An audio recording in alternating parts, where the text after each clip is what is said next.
प्यारे दोस्तों, गुलदस्ता हिंदी चैनल पर सबका स्वागत है. പ്രിയമുള്ളവരെ, നമ്മളിപ്പോൾ ഹിന്ദിയിലെ വ്യഞ്ജനാക്ഷരങ്ങളാണല്ലോ പഠിച്ചുകൊണ്ടിരിക്കുന്നത്. ഇതിനു മുമ്പുള്ള ഭാഗങ്ങൾ കാണാത്തവരുണ്ടെങ്കിൽ കാണാൻ ശ്രദ്ധിക്കുക. നിങ്ങളുടെയൊക്കെ പ്രതികരണങ്ങൾ വായിക്കാറുണ്ട്. എല്ലാവരും ക്ലാസ് കൃത്യമായി ഉപയോഗപ്പെടുത്തുന്നുണ്ട് എന്ന് മനസ്സിലാക്കാൻ സാധിക്കുന്നു.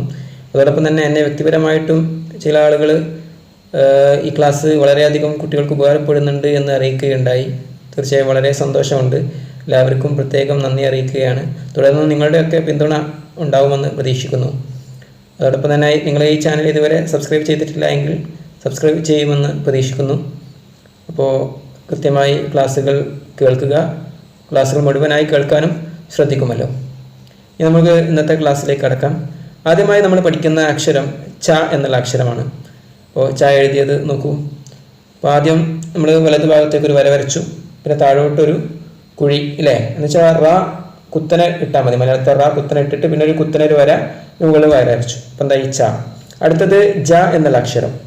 ജ എന്നുള്ളത് നോക്കൂ, അത് നേരെ തിരിച്ചിട്ടാൽ മതി. ആദ്യം റ കുത്തനെ ഇട്ടു, പിന്നെ വര വരച്ചു വലത്തോട്ട്, പിന്നെ കുത്തനെ വരച്ചു, പിന്നെ മുകളിൽ വര വരച്ചു. അപ്പം എന്താ ഈ ജ.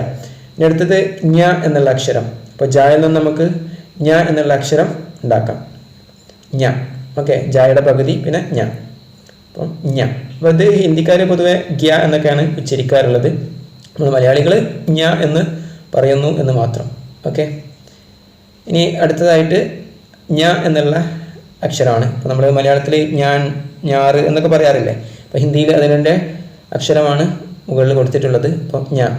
അപ്പോൾ നമുക്ക് റ എന്ത് ചെയ്താൽ മതി, ചരിച്ചിട്ടിട്ട് കുറച്ച് മുകളിലോട്ട് വരയ്ക്കുക, പിന്നെ ഒരു വര അരച്ചിട്ട് കുത്തനെ വര അരച്ചു മുകളിൽ വര അരക്കുക. അപ്പം എന്താ ഈ ഞ എന്നുള്ള അക്ഷരം. ഇതാണ് നമ്മൾ പഠിച്ചിട്ടുള്ള ഇന്ന് പഠിച്ച അക്ഷരങ്ങൾ ച, ജ, ഞ, അതേപോലെ ഞ. ഇനി ഈ അക്ഷരങ്ങൾ കൂടി വരുമ്പോൾ നോക്കാം. ചയുടെ പകുതി പിന്നെ ഒരു മുഴുവനായിട്ടുള്ള ചായ. അപ്പം എന്താ ഈ ഛ. അടുത്തത് ജയുടെ പകുതി പിന്നെ മുഴുവനായിട്ടുള്ള ജ. അപ്പം ഝ. അടുത്തത് ഞായുടെ പകുതി പിന്നെ മറ്റൊരു ഞ മുഴുവനായിട്ടും. അപ്പം എന്താ ഈ ഞ, മഞ്ഞ എന്നൊക്കെയുള്ള ഞ. ഇനി അടുത്തത് ചിഹ്നങ്ങൾ നോക്കാം നമുക്ക്. ആ എന്നുള്ള ചിഹ്നം. ഓക്കെ, അപ്പോൾ ച എന്ന് എഴുതിയിട്ട് വലതു ഭാഗത്തേക്ക് വര വരച്ചു. അപ്പം എന്താ ഈ ച. ഇനി അടുത്തത് ജ, ഇനി അടുത്തത് ഞ, ഇനി അടുത്തത് ഞ.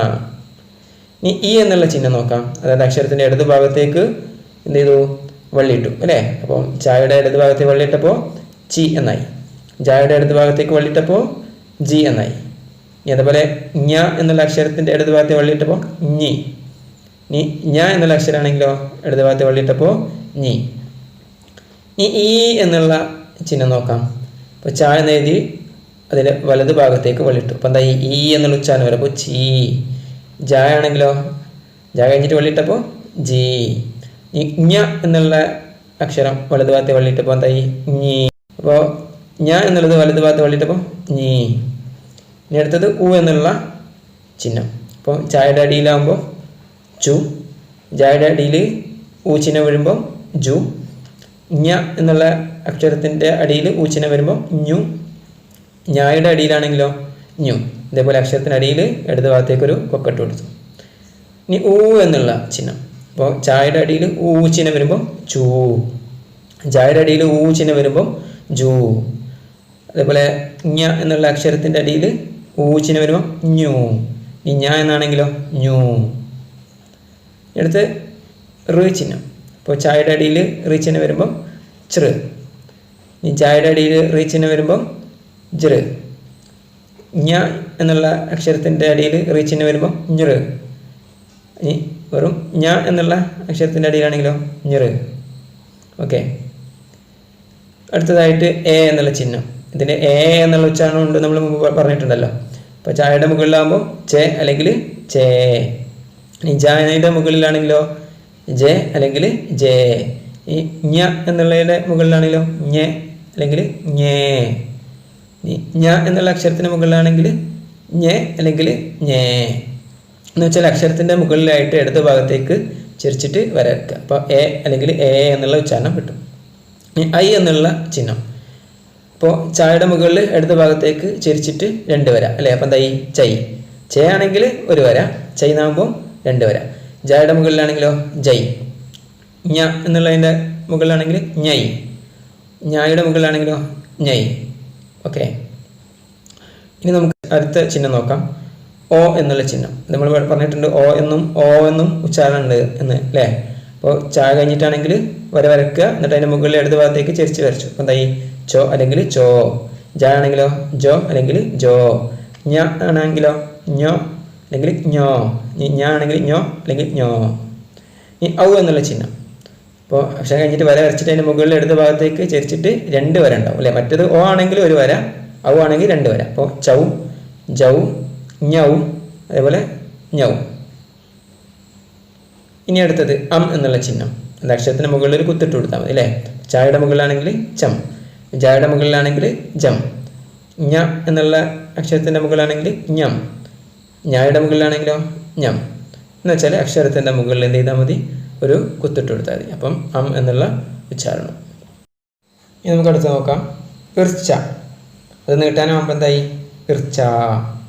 പിന്നെ വലത്തോട്ട് വള്ളി കൂടിയാകുമ്പോൾ ഇർച്ചി. ഈ ഇർജ. അത് നീട്ടാനാകുമ്പോൾ ഇർജ. ഇനി വള്ളി കൂടി ഉണ്ടാകുമ്പോൾ ഇർജി. ഓക്കെ. ഇനി ചായയുടെ അടിയിൽ ഇടത് ഭാഗത്തേക്ക് ചെരിച്ചിട്ട് വരച്ചത് അല്ലേ. അപ്പോൾ എന്തായി ചിറ. ഇനി അത് നീട്ടാൻ കൂടിയാകുമ്പോൾ ചിറ. ഇനി വലത്തോട്ട് വള്ളിയിട്ട് അപ്പം എന്തായി ഈ എന്നുള്ള ഉച്ചാരണം. അപ്പം ചെറീ. ഇനി ജായുടെ അടിയിലാണെങ്കിലോ ജ്ര. ഇനി നീട്ടാനാകുമ്പോൾ ജ്ര. ഇനി വള്ളി കൂടി വലത്തോട്ടാകുമ്പോൾ ജ്രീ. ഇനി വായിക്കാം എഴുതാം എന്നുള്ളത് നോക്കാം. അതായത് നമ്മൾ പഠിച്ച അക്ഷരങ്ങളോടൊപ്പം ചിഹ്നങ്ങൾ വരുന്ന രൂപം നോക്കാം. ആദ്യത്തെ എന്താ എഴുതിയതിൽ ച മ ക. അപ്പം എന്താ വായിക്കുക, ചമക്ക എന്ന് വായിക്കും ഇല്ല, കായുടെ പകുതിയല്ലേ അവസാനം വരുമ്പോൾ. അപ്പോൾ ചമക്ക്. ഇനി അടുത്തെന്താ ചാ, പിന്നെ വ, ഇനി ല അവസാനം വരുമ്പോൾ എന്താവും ഇൽനായി. അപ്പോൾ എന്തായി ചാവൻ. ഇനി അടുത്തത് ചാ കഴിഞ്ഞിട്ട് ഔ ചിഹ്നം. അപ്പോൾ എന്തായി ചൗ. പിന്നെ ദ ഹായുടെ പകുതി അല്ലേ അവസാനം വരുമ്പോൾ എന്തായി ഹ് നായി. അപ്പോൾ ചൗദ. ഇനി അടുത്തത് ചായയുടെ ഇടത് ഭാഗത്തേക്ക് വള്ളി ഇട്ടു. അപ്പോൾ എന്തായി ചി. പിന്നെ ത്ര അവസാനം വരുമ്പോൾ അതിൻ്റെ പകുതി തൃ, ചിത്ര. ഇനി ചായയുടെ അടിയിൽ ഊ ചിഹ്നം. അപ്പോൾ ചൂ. പിന്നെ അവസാനം ഹാ എന്നുണ്ട്, നീട്ടുണ്ട് അവിടെ. അപ്പോൾ നീട്ടി തന്നെ ഉച്ചരിക്കണം. അപ്പോൾ ചൂഹ. നീട്ട അല്ലെങ്കിൽ ചൂഹ് എന്നേ വായിക്കുള്ളൂ അല്ലേ. അപ്പോൾ വര ഉണ്ട്, നീട്ടുണ്ട്. അപ്പോൾ എന്താ ചെയ്യണം ചൂഹ. ഇനി അടുത്ത് ജായുടെ മുകളിൽ കുത്തിട്ടു. അപ്പോൾ എന്തായി ജം. പിന്നെ ഗ, പിന്നെ ലായുടെ പകുതി. അപ്പോൾ ഇൽ, ജംഗൽ. Okay, jungle. ഇനി ജ കഴിഞ്ഞിട്ട് വരട്ടു. അപ്പോൾ എന്തായി ജാ. പിന്നെ നാ, ജാന. ജാന എന്താ പോവുക അല്ലേ. ഇനി അടുത്തത് ജ കഴിഞ്ഞിട്ട് വലത്തോട്ട് വള്ളി ഇട്ടു. അപ്പോൾ എന്തായി ജി. പിന്നെ താഴയുടെ പകുതി. അപ്പോൾ എന്തായി ത്, ജീത്ത്. ഇനി അടുത്ത് എന്താ ജായുടെ അടിയിൽ ഊ ചിഹ്നം. അപ്പം ജു. പിന്നെ ഗ, പിന്നെ നൂ. അപ്പോൾ ഗാനം ഗ എന്നുള്ള ഉച്ചാരണം അവിടെ വരിക, ജുഗ്നു. ഓക്കെ. പിന്നെ ജു കഴിഞ്ഞിട്ട് ഇർ കൂടെ മായുടെ പകുതിയായിട്ട് നമ്മൾ ഉച്ചരിക്കും, കാരണം അവസാനം വരുമ്പോൾ അല്ലേ. അപ്പം ഇർമ എന്ന് വായിക്കില്ല, ജുർമ എന്ന് വായിക്കില്ല. എന്തായിക്ക ജുർമ്. ഇനി അടുത്തെന്താ ജൂത്ത. അതേപോലെ ജായുടെ അടിയിൽ റി ചിഹ്നം വരുന്നു. അതേപോലെ എന്നുള്ള ചിഹ്നം കൂടി കൊടുത്തിട്ടുണ്ട്. അപ്പം ജ്രം. പിന്നെ ഭ എന്നുള്ള അക്ഷരം അവസാനം വരുമ്പോൾ പകുതി ജ്രംബ്. ഓക്കെ, ജ്രംബ്. ജ്രംബ് എന്ന് പറഞ്ഞാൽ എന്താ അർത്ഥം, കോട്ട് വായിക്കാൻ പറയാം കേട്ടോ, കോട്ടുവ. അപ്പോൾ ജാൻ്റെ അടിയിൽ കുത്തിട്ടാൽ എന്താ വായിക്കുക, സ എന്നുള്ള ഉച്ചാരണം. അപ്പോൾ ഇംഗ്ലീഷിൽ സെറ്റ് ഇല്ലേ, അപ്പോൾ അതേപോലെ ഉച്ചാരണം വരിക. അപ്പോൾ ജമീൻ. അതേപോലെ ചില പാട്ടുകൾ നിങ്ങൾ കേട്ടിട്ടുണ്ടാവും. ഇപ്പോൾ സമാന ഛോഡേംഗേ ഹം, ഈ ഗാനത്തിലൊക്കെ കണ്ടില്ലേ, ജാൻ്റെ അടിയിൽ കുത്തിടുക ചെയ്യുക. ഓക്കെ, അപ്പോൾ സ എന്നുള്ള ഉച്ചാരണം. ഇനി അടുത്തത് ജൽദി. ഓക്കെ, ജൽദി. ജ പിന്നെ ലായുടെ പകുതി, പിന്നെ ദീ, ജൽദി.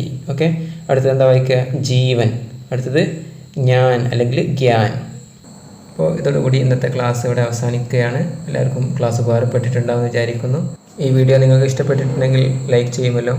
സബ്കോ ധന്യവാദ്. ചാനൽ സബ്സ്ക്രൈബ് ചെയ്യാൻ മറക്കരുതേ.